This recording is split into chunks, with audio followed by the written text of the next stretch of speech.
நெய் கஷ்டப்பட்டு எடுக்க தேவையே இல்லை, மிக்ஸி போதும். இவ்வளவு நாள் தெரியாமல் போயிடுச்சே. வீட்டில் கிடைக்கும் சாதாரண பொருட்களையே சிறிய யோசனையுடன் பயன்படுத்தினால் அது நம் வாழ்க்கையில் பெரும் மாற்றத்தை உருவாக்கும்.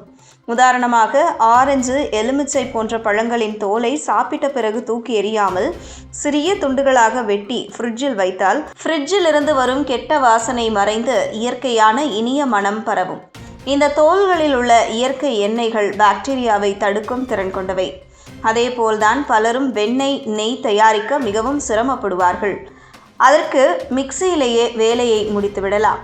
மிக்சியில் தயிரை அரைத்து இடையில் சில வினாடிகள் நிறுத்தி மீண்டும் ஓடவிட்டால் வெண்ணெய் நன்றாக திரண்டு வரும். அதேபோல வடுமாங்காய் செய்யும் போது அதில் உப்பு, விளக்கெண்ணெய், ஐஸ் கியூப் சேர்த்து நன்றாக குலுக்கினால் அது நீண்ட நாட்கள் அழுகாமல் சுவையை இழக்காமல் இருக்கும். இது கிராமப்புறங்களில் இருந்து நகரங்கள் வரை அனைவரும் பின்பற்றக்கூடிய எளிய யுக்தி. சமையலில் மீதமுள்ள உணவுகளை வீணாக்காமல் சுவையான புதிய பக்குவங்களாக மாற்றலாம். உதாரணமாக, காலையில் செய்த கீரை மசியல் மீதமிருந்தால் அதை கோதுமை மாவில் கலந்து சப்பாத்தி செய்து பார்த்தால் அது சத்தானதும் சுவையானதுமான உணவாக மாறும்.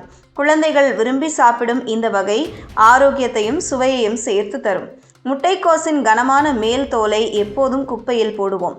ஆனால் அதை கடலமாவில் நனைத்து பஜ்ஜி செய்து பார்த்தால் அதில் வரும் குருமா சுவை அலாதியான அனுபவத்தை தரும். சமையலறை பராமரிப்பில் சில சின்ன சின்ன யுக்திகள் பெரிய பயன்களை தருகின்றன. சூடான தவாவில் ஆரிய மோரை ஊற்றி தேய்த்தால் பிசுபிசுப்பு உடனடியாக நீங்கி தவா புதியது போல மின்னும். இதேபோல பிரெட் அல்லது பன் உலர்ந்து விட்டால் சிறிது தண்ணீரில் நனைத்து பச்சை மிளகாய், இஞ்சி, வெங்காயம், உப்பு சேர்த்து பிசைந்து எண்ணெயில் வடை போல பொரித்தால் அசத்தலான பிரெட் வடை கிடைக்கும். சின்ன வெங்காயத்தை வெயிலில் நன்றாக காய வைத்தால் 1 மாதத்திற்கு மேல் அழுகாமலும் முளைவிடாமலும் இருக்கும். தக்காளி சாஸ் பாட்டிலில் கடைசியாக இருக்கும் சாஸை எடுக்க முடியாமல் இருந்தால் சிறிது நீர் ஊற்றி ரசத்தில் சேர்த்தால் ரசத்தின் சுவை அதிகரிக்கும்.